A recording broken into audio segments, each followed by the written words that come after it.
মনটা প্রচণ্ড খারাপ। দূর জায়গায় চাকরিটা আমি পেলাম, কিন্তু বাবা কিছুতেই আসতে দিতে চাইছিল না। শেষ পর্যন্ত ঝগড়া করে আমি আর মা দুজন মিলে বাড়ি থেকে বের হয়ে চলে এলাম। বাবা, তুই মন খারাপ করিস না। তোর বাবার কোনো বুদ্ধি নেই, এই জন্যই তো তোকে এখনো বকাবকি করে। বকাবকির বিষয়টা নয় মা, যথেষ্ট বড় হয়েছে আমি। কোনো মতেই এরকম অপমানজনক কথাবার্তা আর একদম সহ্য হয় না। বাবার মন রাখতে গিয়ে আমি দুটো চাকরি হাতছাড়া করেছি, কিন্তু আর না। তোর বাবাও কি তোর খারাপ চায়? তুই বল। তোর বাবা তোকে বলেছে না একটা ব্যবসা করতে, কিন্তু অনেক কথা বলে মা আমাকে শান্ত করবার চেষ্টা করছিল। ট্রেনের কামরাটা এখন ফাঁকা, রাতটা অনেকটা নেমেছে। আমাদের গন্তব্যে পৌঁছাতে আর কিছুটা দেরি। হঠাৎ বাবু, ঝালমুড়ি খাবেন নাকি? অনেক দূর থেকে আসছেন, নিশ্চয়ই খিদে পেয়েছে। আশ্চর্য, আপনি কোত্থেকে এলেন? এতক্ষণ তো এখানে সব ফাঁকা ছিল। সে কি বাবু, আপনারা বোধহয় আমাকে খেয়াল করেননি। আসলে অনেকক্ষণ থেকে আপনারা দুই মা বেটায় গল্প করছেন তো বুঝতে পারছি আপনারা অনেক ব্যস্ত আছেন, চিন্তিত আছেন। এই মেয়ে, তুমি এখান থেকে যাও, আমাদের কিছুই দরকার নেই। না মা, বেশিক্ষণ থাকবো না। আসলে আমার মনে হলো আপনার খিদে পেয়েছে। না, আমাদের খিদে পায়নি, তুমি এখান থেকে যাও। মেয়েটি কিচ্ছু না বলে কামরার অন্ধকার দিকটা দিয়ে ধীরে ধীরে মিলিয়ে গেল। সেই নুপুরের শব্দ আমার কানে গেঁথে রইল। সেই শুরু।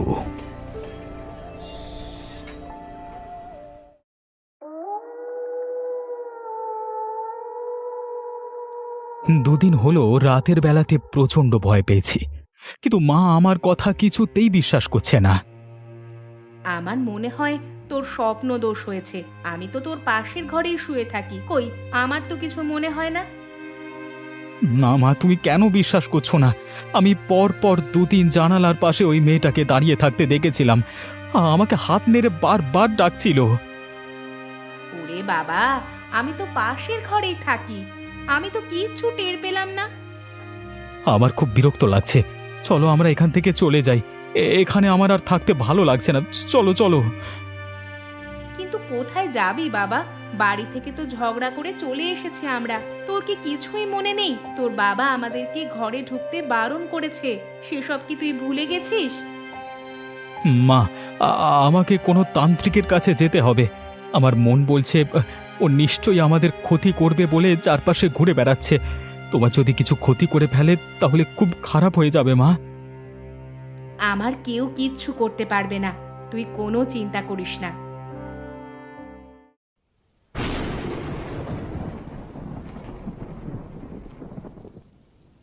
আরে আসুন আসুন, আপনার জন্যই অপেক্ষা করছিলাম, আসুন। আর বলবেন না, ওকে ঘুম পাড়িয়ে রেখে আসতে অনেকটা সময় লেগে গেল। তা তিনি কোথায়? ভেতরেই আছেন, আপনি আসুন, ভেতরে আসুন। তোমাদের এই নাটক আর কতদিন চলবে বলতে পারো? আমার কথা তো একটাও শুনবে না, ছেলেকে নিয়ে দুম করে বেরিয়ে চলে এলে। তুমি কেন বিরক্ত হচ্ছ? কেন বুঝতে পারছো না? ওর কথা মতো যদি আমরা কাজ না করি তাহলে ওর মাথাটা আরো বিগড়ে যাবে। বেগরাতে আর কি বাকি রয়েছে? লক্ষ লক্ষ টাকা ঘুষ দিয়ে একটা সরকারি মাস্টারের চাকরি জুটিয়ে দিয়েছিলাম, সেটাও কি রাখতে পারলো? তার বিরোধিতা আমি প্রথম থেকেই তো করেছিলাম। আমি তো বারবার বলেছিলাম ঘুষ দিয়ে ছেলেকে চাকরি পাইও না। তুমি কি আমার কথা শুনেছিলে একবারও? তোমার সাথে মিথ্যে দ্বন্দ্ব করতে ভালো লাগছে না। তুমি আমাকে বলো, তোমার এর পরের পরিকল্পনা কি? তোমার ছেলের মাথা আদেও কি ঠিক হবে বলে মনে হচ্ছে, নাকি শোকে দুঃখে এরকম পাগল হয়েই থাকবে? আমাকে একটু সময় দাও। ওর মাথায় যখন ঘোর ঢুকেছে, ও এই জায়গায় মাস্টারের চাকরি পেয়েছে, তখন কিছুদিন আমাদের এই অভিনয়টা করে যেতে হবে, তবে যদি ও সুস্থ হয়।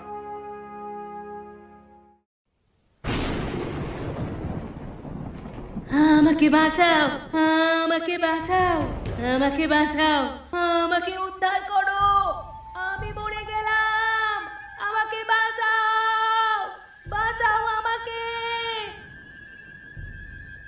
কে কে এভাবে চিৎকার করছে এখানে? মস্করা করবার জায়গা পাওনি? তুমি আবার এসেছো? আমি কতবার বলেছি আমি তোমার সাথে যাব না। প্রত্যেকদিন কেন তুমি আমাকে দেখা দাও? কেন কেন?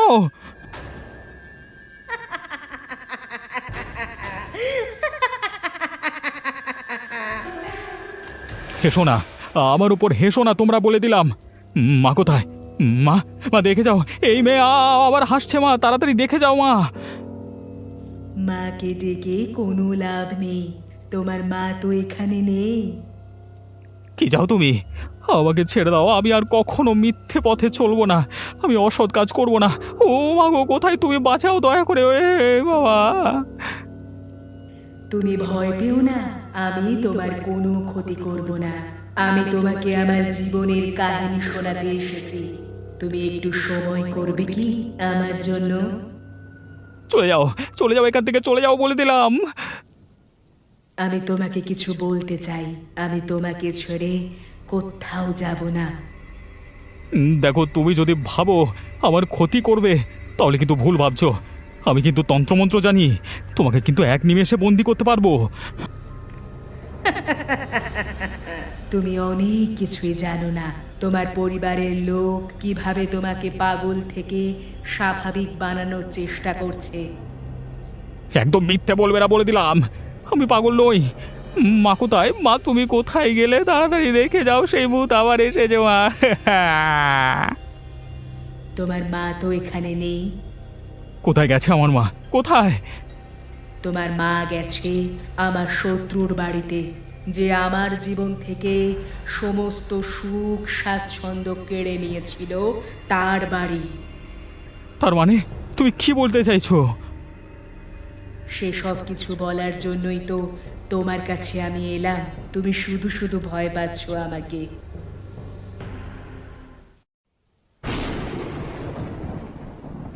বাবু, বাবু, আপনি কেন আমাকে শুধু শুধু কষ্ট দিচ্ছেন? আমার স্বামী তো কোনো ভুল করেনি। আপনি আপনি আমাদের ঘর বাড়ি সব নিয়ে কি পাবেন? শুনলাম নাকি তোরা যে টাকাটা আমার কাছ থেকে ধার নিয়েছিলিস, ঘর বাড়ি বন্ধক রেখে সেই টাকা দিয়ে তোর বোন নাকি মাস্টারের চাকরি পেয়েছিল। বাবু দয়া করুন, আমরা একটা ভুল করে ফেলেছি, সেই ভুলের প্রায়শ্চিত্ত আমাদের করতে দিন। আমাদেরকে একটুখানি সময় দিন। সময় দিয়ে কি করব? আমি হিসেব করে দেখছিলাম এত বছর ধরে তোরা যে মাইনে পেয়েছিস তা সুদে আসলে 40 লক্ষ টাকা ফেরত দিতে হবে। তো সেই টাকা তোরা ফেরত দিবি কি করে? আর আমার টাকাই বা কবে পাবো? খুব বিপদে পড়ে গেছি বাবু, আপনি একটু আমাদের সাহায্য করুন। এই বিপদ থেকে উদ্ধার হওয়ার জন্য একটু দয়া করুন। আমি সারা জীবন আপনার কাছে কৃতজ্ঞ থাকব। কৃতজ্ঞ থেকে লাভ নেই, তোরা টাকা দিতে পারবি ফেরত কি আমাকে? একই না বল। না বাবু, এই মুহূর্তে দাঁড়িয়ে আমাদের পক্ষে সম্ভব নয়। তাহলে এক কাজ করো, তোমরা বরং আত্মহত্যা করো। তোমাদের না খেতে পেয়ে মরতে হবে না, আর বাড়িটাও শূন্য পড়ে থাকবে, সেটাও আমি বিক্রি করে টাকা আদায় করে নেবো, ব্যাস। তাছাড়া আর কোনো উপায় নেই বাবু, আমাদের শেষ পর্যন্ত মরতেই হবে।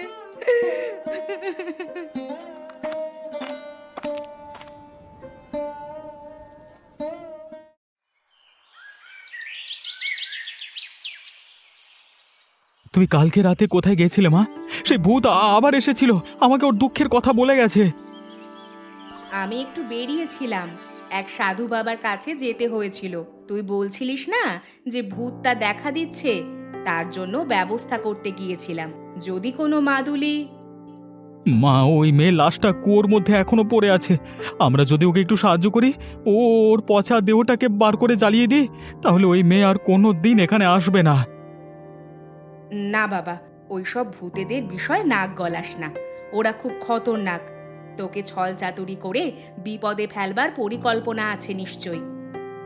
আচ্ছা মা, একটা সত্যি কথা বলো তো, আমি কি পাগল? এমা, না না, এইসব কথা তোকে কে বলেছে? একদম এসব কথা মাথায় আনবি না কোনোদিন। তোর মতো ভালো ছেলে আর হয় না বাবা। আমরা জবে থেকে এখানে এসেছি, তুমি বলছো স্কুল খুলবে স্কুল খুলবে, কিন্তু কতদিন কতদিন আর এখানে বসে থাকবো আমরা? এখনো পর্যন্ত স্কুলের মুখ পর্যন্ত দেখলাম না। সময় হলে সব কিছু ঠিক হয়ে যাবে বাবা, তুই কোনো চিন্তা করিস না। হঠাৎ করে ওর এরকম কথা মনে হলো কেন? আগের তুলনায় অনেকটা পরিবর্তন লক্ষ্য করছি সমীরের। ও তো আগে নিজেকে শেষ করবার চেষ্টা করত, কিন্তু এখন কেমন যেন সঠিক প্রশ্ন করছে। এর পেছনে কার হাত আছে দেখতে হবে তো। কুলাঙ্গার ছেলেটার জন্য প্রত্যেক দিন এভাবে ট্রেনে করে যাতায়াত করা কি সম্ভব? জানি না ওর পাগলামি কবে বন্ধ হবে। আমার উপায় নেই, নিজের মান সম্মান বাঁচাতে আমাকে পালিয়ে বেড়াতেই হবে। ওফ! ঝালমুড়ি লাগবে, ঝালমুড়ি নিয়ে যান, ঝালমুড়ি খেয়ে যান, ঝালমুড়ি। আরে, অন্ধকার রাস্তার মধ্যে আবার ঝালমুড়ি বিক্রি করছে কে? সারা ট্রেনের মধ্যে একটা কাউকে তো উঠতে দেখলাম না। এই যে বাবু, এদিকে এখানে আসুন বাবু, ঝালমুড়ি খেয়ে যান। বেশ তেল ঝালের গন্ধ না খেয়ে আসছে তো। যাই, খিদে পেয়েছে, গিয়ে বরং কিছু ঝাল মুড়ি নিয়ে আসি।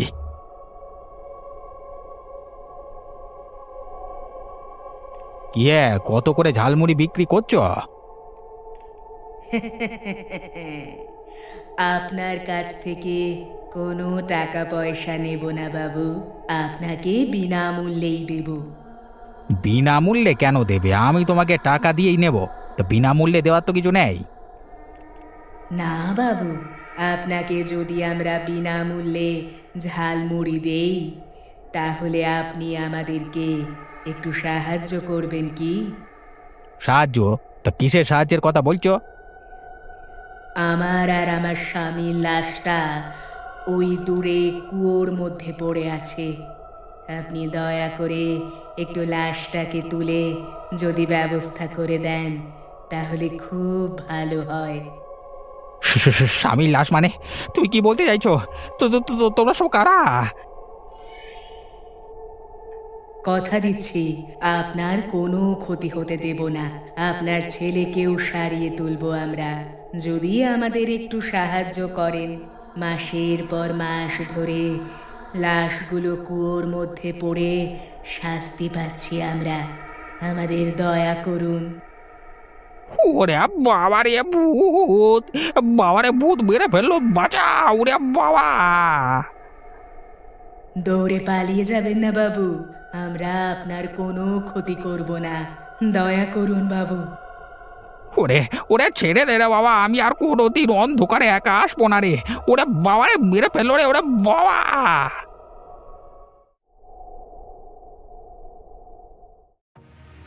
কি ব্যাপার বলুন তো? আপনাকে সেই থেকে দেখছি আপনি ভয়ে যেন জড়ো হয়ে আছেন। ব্যাপার কি? এতটা ভয় কিসের?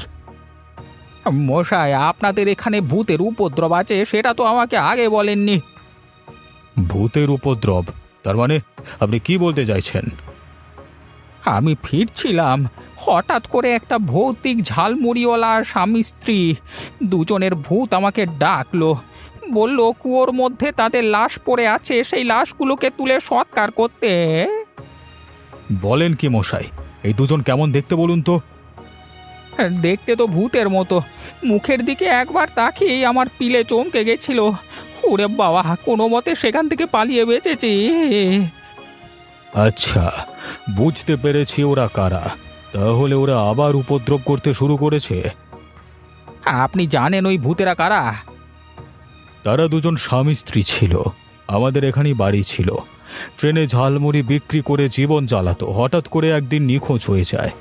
আমরা ভেবেছিলাম বদমাইশ লোকেরা তাদের কাছ থেকে ছিনতাই করে তাদেরকে খুন করে দিয়েছে। কিন্তু ওরা যে বলল ওরাই কুয়োর মধ্যে থাকে, সেটা কি সত্যি? হতেও পারে, আপনার মুখেই তো শুনলাম, তারপর জানি না। কালকে সকালবেলা একবার যাবেন? কোনো প্রয়োজন নেই, ভূতেদের সঙ্গে সখ্যতা মোটেই ভালো নয়। ওসব বাদ দিন, অন্ধকারে একা একা আর কোথাও যাবেন না। না না, খুব সাবধানে থাকতে হবে। ওরা যেন কোনো মতেই জানতে না পারে যে কিভাবে ওরা দুজন মারা গেছে। আমি অনেক কষ্ট করে সব কিছু চাপা দিয়েছি, ব্যাপারটাকে চাপা দিয়ে রাখতে হবে। কোথায় তুমি মেয়ে? আমাকে আর একটিবার দেখা দাও। আমাকে তুমি নিয়ে চলো সেখানে যেখানে তোমরা বন্দী হয়ে আছো। আমাকে একটিবার দেখা দাও, তোমরা একটিবার দেখা দাও। শেষ পর্যন্ত তুমি বের হলে, তুমি কি সত্যিই আমাদেরকে উদ্ধার করতে চাও? হ্যাঁ হ্যাঁ, চাই। তোমাদের শত্রুদেরকে শেষ করবার একটিমাত্র সুযোগ তোমাদের দিতে চাই। তোমাদের সেই সুযোগ কাজে লাগাতে হবে। তবে এসো আমার সাথে, তোমাকে আমি পথ দেখিয়ে নিয়ে যাই।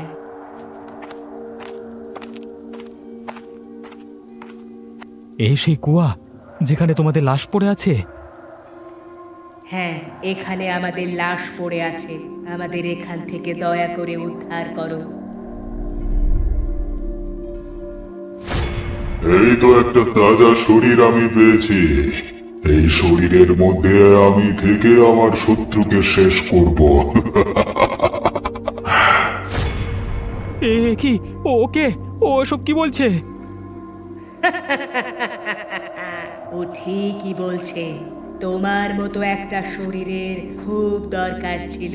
তোমাকে মিথ্যে কথা বলে আমি এখানে টেনে এনেছি। বেশি বাড়াবাড়ি করলে তোমাকে শেষ করে ফেলবো আমরা। দয়া করুন, দয়া করুন, ছেড়ে দিন আমাকে, দয়া করুন। ছেড়ে দেবো বলে তো তোকে এখানে আনা হয়নি। আজকে থেকে তুই আমার অধীনে থাকবি।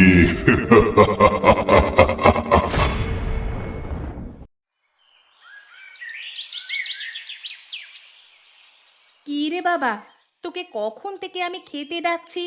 সকাল থেকে উঠে মুখ পর্যন্ত ধুসনি। আমার খিদে নেই, আমাকে একা থাকতে দাও। আমার কিচ্ছু ভাল লাগছে না। কেন রে বাবা, তোর কিছু হয়েছে নাকি? শরীর খারাপ করছে কি? কই কই দেখি একবার।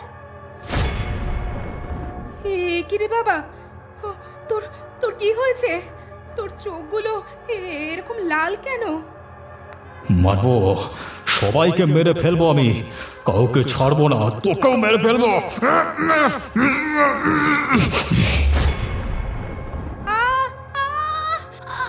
আমাকে আমাকে ছেড়ে দে, আমার লাগছে, প্রচন্ড লাগছে। আমাকে আমাকে ছেড়ে দে। কেউ আমার হাত থেকে বাঁচতে পারবে না। আমার শত্রুকে তো শেষ করবোই, তোদের কেউ ছেড়ে কথা বলবো না। আমাকে আমাকে এক্ষুনি যেতে হবে, গিয়ে কথা বলতে হবে ওকে, নিশিকান্ত বাবুকে। হঠাৎ করে কি হলো?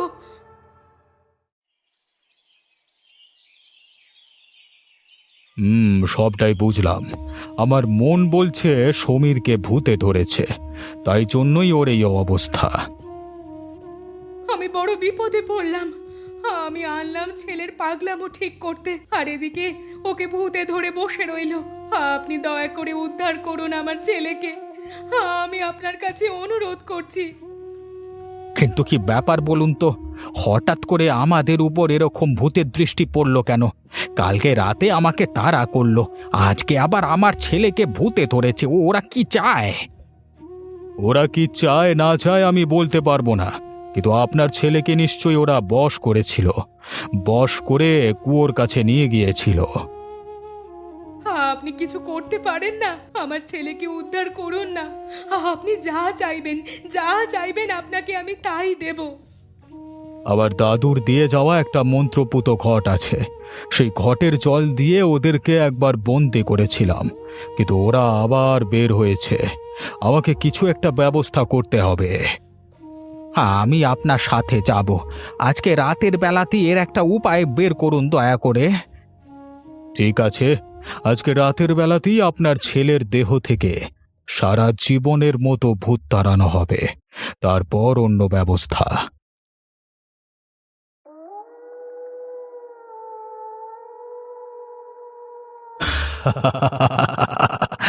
যতই চেষ্টা করিস না কেন, তুই আমার হাত থেকে বাঁচতে পারবি না। এই ছেলেকে আমি শেষ করে ফেলবো, ঠিক যেমন তুই আমাদেরকে শেষ করেছিলিস তেমন। একদম চুপ, তোদের বড্ড বার বেড়েছে তাই না? তোরা কি ভেবেছিলিস আমি মরে গেছি? তোদেরকে সায়স্তা করবার জন্য আমি একাই 100। কোনো মতেই তোদেরকে ছেড়ে কথা বলা যাবে না। সারা জীবনের মতো তোদের ওই কুয়োর মধ্যে বন্দি হতে হবে। তার আগে আমি এই ছেলেকে শেষ করে দেব। সেই সুযোগ তোরা পাবি না। ও ও! যা ভূতের দল, তোরা এতদিন যেখানে ছিলিস সেখানে চলে যা, আর কোনোদিন এখানে আসবি না। এখান থেকে দূর হয়ে যা, চলে যা এখান থেকে। দেখবো তুই কতদিন আমাকে এইভাবে বন্দি করে রাখতে পারিস। তোকে কিছুতেই আমি ছেড়ে কথা বলবো না। তোর সেই ক্ষমতা নেই যে আমাকে অপদস্থ করতে পারবি। যতদিন আমি আছি ততদিন তোদের কোনো রেহাই নেই। আমি আবার আসবো, আবার তোদের সর্বনাশ করবার চেষ্টা করব। তোদের কোনো মুক্তি নেই, তোদের কোনো ছাড় নেই। যাক, এবারের মতো আপনার ছেলে ভূতের হাত থেকে রক্ষা পেয়েছে, না হলে ওরা আপনার ছেলেকে শেষ করে ফেলতো। আপনাকে অসংখ্য ধন্যবাদ নিশিকান্ত বাবু, আপনি ছিলেন বলেই আজকে উদ্ধার পেলাম আমরা। এবার তাহলে আমরা কি করব? আমার তো আর এখানে এক মুহূর্ত থাকতে ইচ্ছে করছে না। আমার ছেলের মাথার ব্যামো ঠিক হোক আর না হোক, আমার ছেলেকে আমরা সাথে নিয়ে যাব, আর কোনোদিন এখানে আসবো না। মাথার পাগলামও আমার সেদিনই সেরে গেছে। তাও সমাজের কাছে পাগল সেজে থাকি, পাছে আবার কেউ ঘুষের টাকায় চাকরি পেয়েছি বলে কথা শোনায়, সেই ভয় থাকি। সেই ঘটনা ঘটে যাওয়ার প্রায় মাস 2 পর আমি লুকিয়ে লুকিয়ে ঘর থেকে বেরিয়ে পড়ি। তাদের সাথে একবার কথা বলা প্রয়োজন। আমি জানতে চাই তারা কিভাবে মারা গিয়েছিল। কোথায় তোমরা? আমি আবার এসেছি। তোমরা বেরিয়ে এসো, আমি তোমাদের জীবনের কাহিনী শুনতে চাই।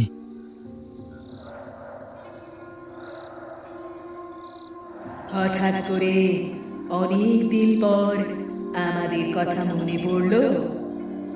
আমি জানতে চাই তোমাদের সাথে কি হয়েছে। তোমাদের এত বড় সর্বনাশ কে করেছিল?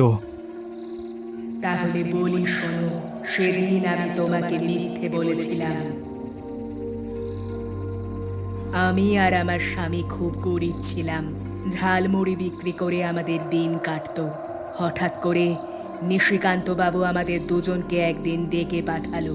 বললেন তিনি নাকি শ্মশানের ধারে কোনো এক তন্ত্রবিদ্যা করবেন, রাত্রিবেলায় আমাদের থাকতে হবে। আমরা থাকতে চাইলাম না, কিন্তু উনি জোর করলেন। সেই রাতে প্রচণ্ড কাল বৈশাখী ঝড় উঠেছে। নিশিকান্ত বাবু তন্ত্রবিদ্যা করবার জন্য বসে আছেন, আমরা তার পাশে দাঁড়িয়ে আছি। হঠাৎ করে দেখলাম শ্মশানের ভূতগুলো প্রচণ্ড লাফালাফি করতে শুরু করলো চারিদিকে। আমরা ভয়ে সেখান থেকে পালিয়ে যেতে চাইলাম, আর তখনই ঘটল দুর্ঘটনা। সেই ভূতের দল আমাদেরকে মেরে ফেললো। আমরা বাঁচার জন্য চিৎকার করলাম, কিন্তু কিছুতেই বাঁচতে পারলাম না। তারপর সেই ভূতেরা আমাদের লাশটাকে এই কুয়োর মধ্যে এসে ফেলে দিয়ে গেল। তারপর থেকে আমরা এখানেই আছি। নিশিকান্ত বাবুর তো এতে দোষ কিছু নেই। তিনি তো শুধু তন্ত্রমন্ত্র করতে চেয়েছিলেন। তোমাকে তো তাহলে ভূতেরা মেরেছে। আমরা আসতে চাইনি সেখানে, কিন্তু আমাদের জোর করে সেখানে নিয়ে যাওয়া হয়েছিল। তাই জন্যই ওর প্রতি আমার ক্ষোভ। ওকে আমি ছেড়ে কথা বলবো না। বেশ, নিশ্চয়ই তোমাদের কোনো একদিন সময় আসবে, তোমরা প্রতিশোধ নিতে পারবে। তবে আমি এখন চললাম। আমি চলে আসতে শুরু করলাম।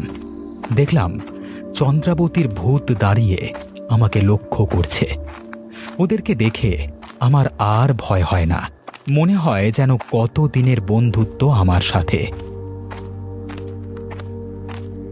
যাক, মানুষের থেকে বরং এরা ভালো।